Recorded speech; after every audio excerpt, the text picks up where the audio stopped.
उम्मीद है आप सभी लोग ठीक होंगे। और आज के क्लास में हम लोग डिस्कस करने वाले हैं मेटालिक बॉन्ड। मेटालिक बॉन्ड क्या होता है? तो एक प्रकार के फोर्स ऑफ अट्रैक्शन होता है,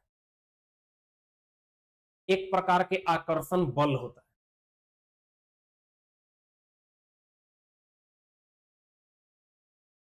ये अट्रैक्शन फोर्स एस्टेब्लिश्ड कहां होता है, बनता कहां है, उसको समझना जरूरी है। मेटालिक बॉन्ड तो समझ में आता है कि इलेक्ट्रोस्टैटिक फोर्स ऑफ अट्रैक्शन को मेटालिक बॉन्ड कहा जाता है। मेटालिक बॉन्ड का फॉर्मेशन मेटालिक एटम के द्वारा होता है। मेटालिक एटम के किस पार्ट के द्वारा होता है?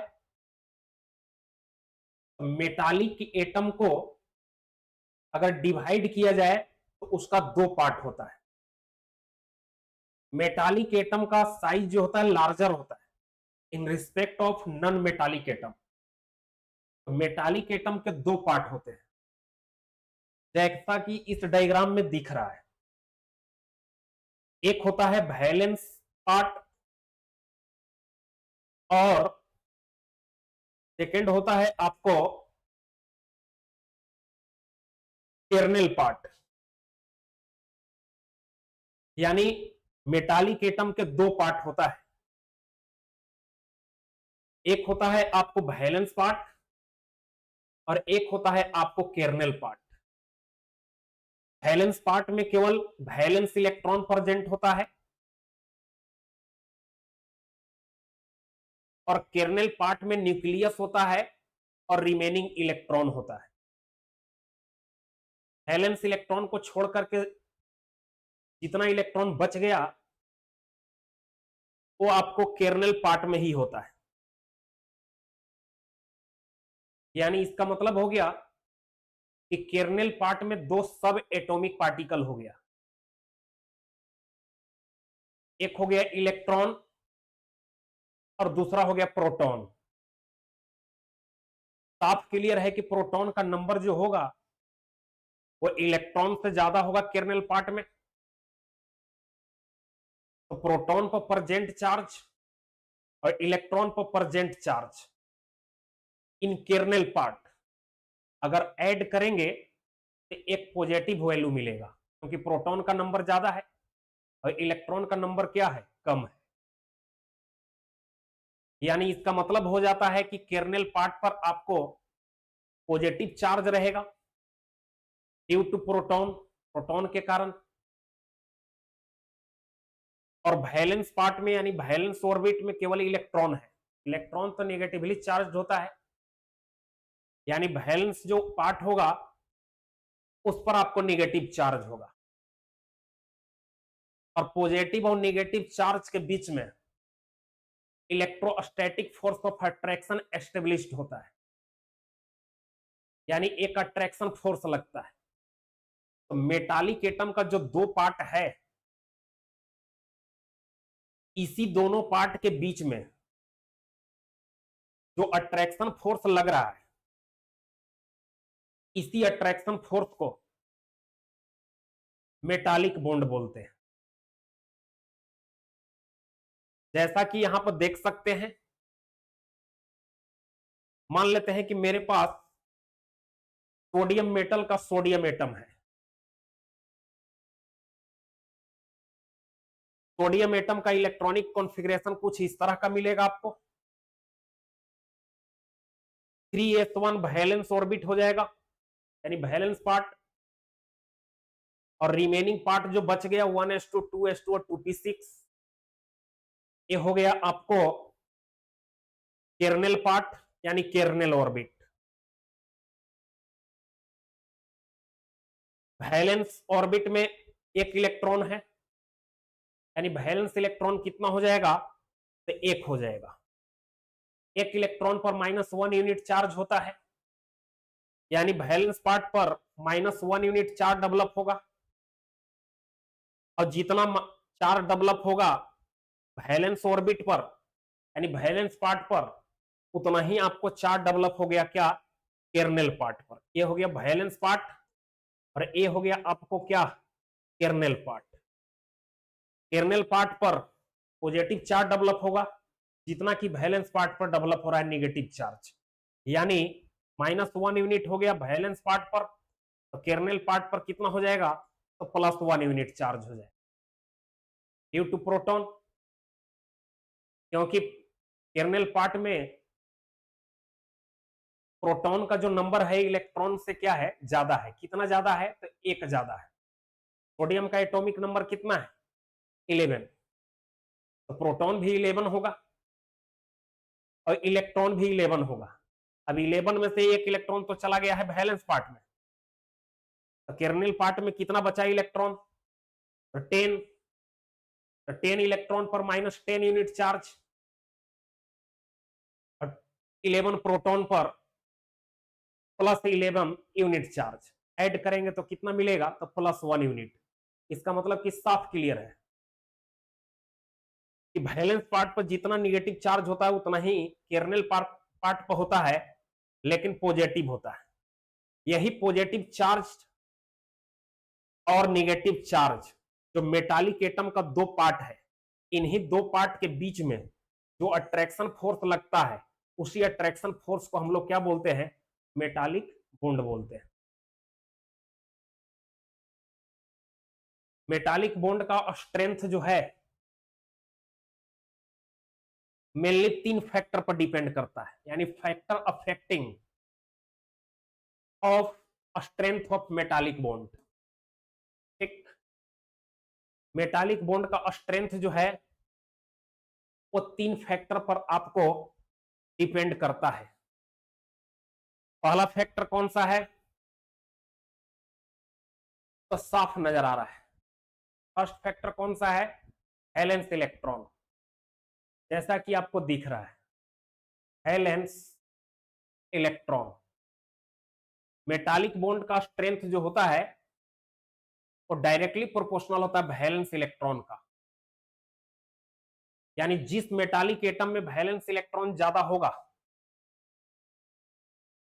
उस मेटालिक एटम के वैलेंस पार्ट और केर्नेल पार्ट के बीच में बना हुआ मेटालिक बॉन्ड का स्ट्रेंथ क्या होगा, ज्यादा। एग्जाम्पल, जैसे सोडियम है, मैग्नीशियम है, दोनों सेम पीरियड का मेटल है। मैग्नीशियम के वैलेंस इलेक्ट्रॉन देखा जाए तो 2 होता है और सोडियम का देखा जाए 1 होता है।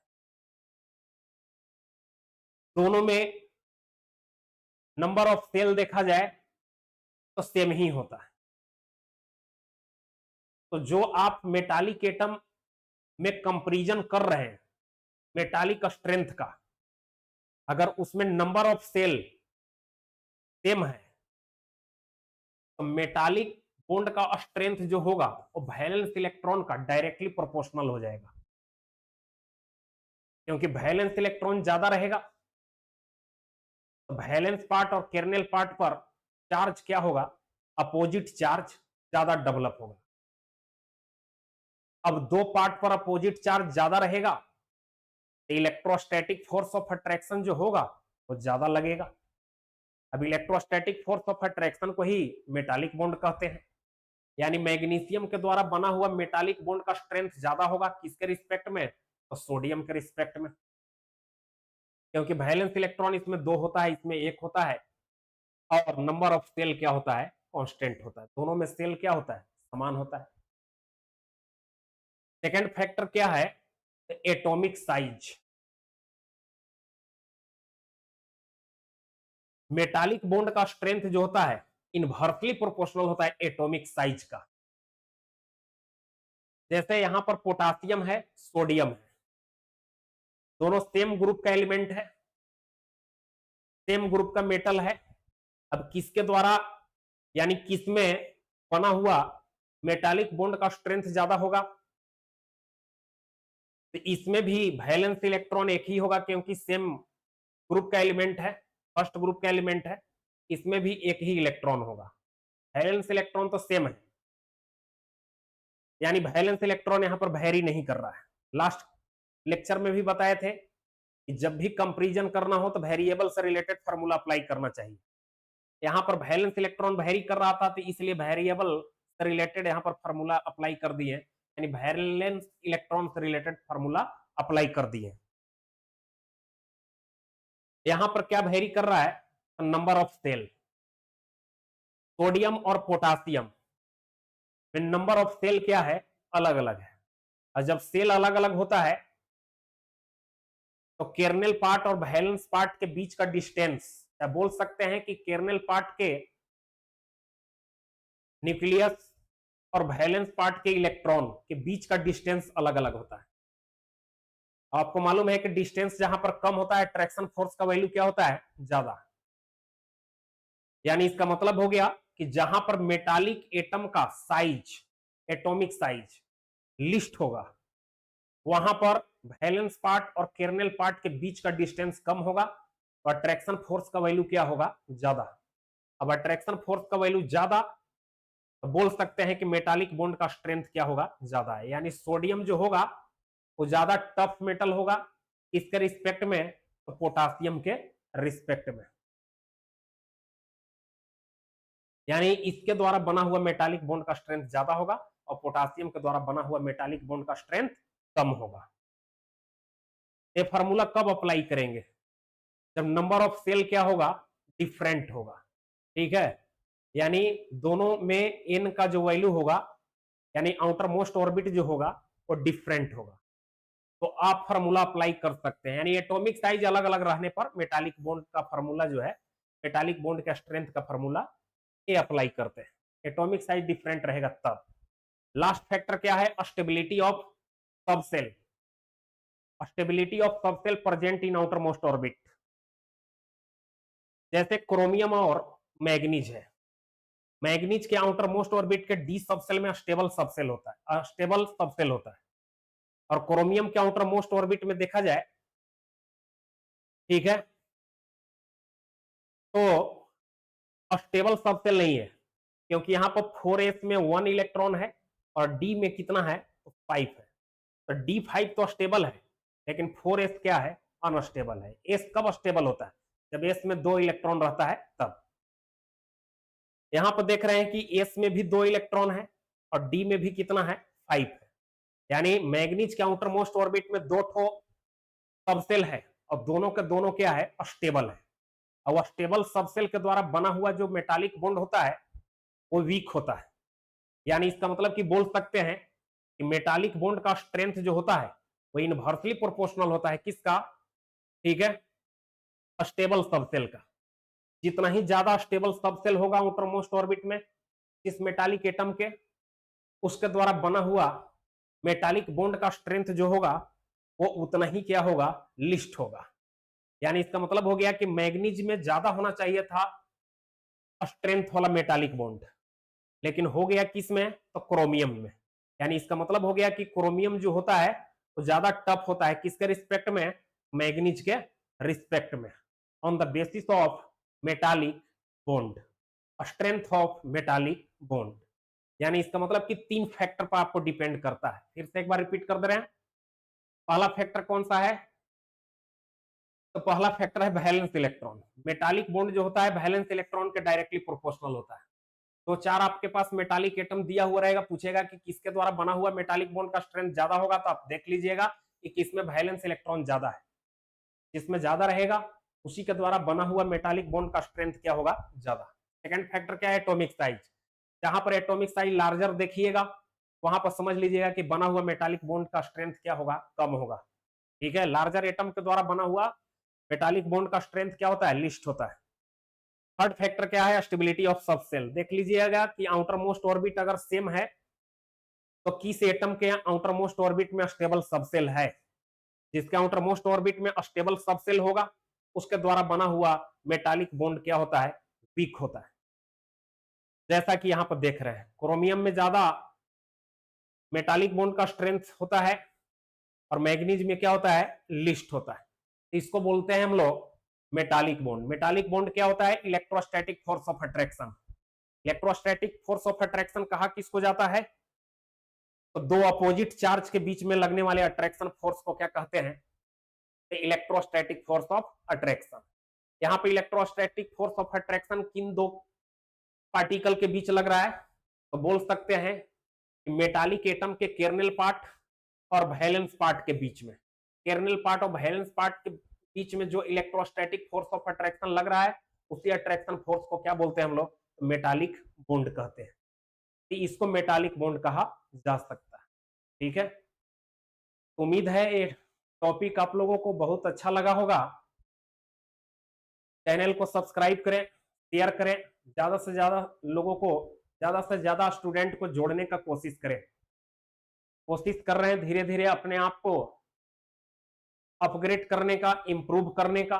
ठीक है, तो आज के लिए, आज के लेक्चर में इतना ही। मिलते हैं नेक्स्ट लेक्चर में।